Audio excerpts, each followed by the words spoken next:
Okay, GoPro Hero 8. Just a few thoughts. It's my new camera. So yeah, it's a lovely camera. You know, we've all discussed that, but this is lovely. Take that off, back falls out. Fantastic. And the trouble is, obviously, with it back on, you can't charge it up, which is a bit of a bugbear. So you could get one of these, the Ulanzi G87. Gives you a nice little port, charge it up, and your battery is nice and safe. If you've got one of these, if you have a genuine GoPro sleeve, you can then no longer charge it up while it's on there because it hasn't got a hole. But it's a lovely feel, it's a lovely fit. I really like it, and the power button works better with the cover than without it.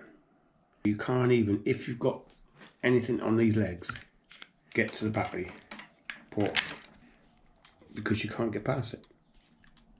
Just seems like a crazy design. So the same people that come up with that case come up with their own silicone cover,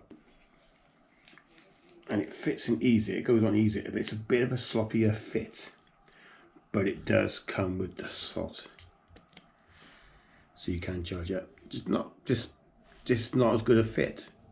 Doesn't feel so good, doesn't feel so snug, but it's so handy, and it's got that on it, and I don't like that.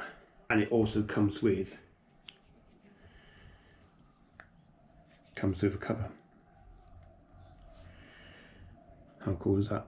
It goes back in the GoPro one because it just fits that much nicer and feels that much nicer. So there we go, that's it really. Just my thoughts. I think GoPro missed out on a trick. They could have done so much better. They sell one of these with a slot in there. Yeah, happy days, but there you go. Well, anyway, if you found this in any way useful, please like and subscribe, and I don't know, I might even do another review in another day. Thanks for tuning in. Bye for now.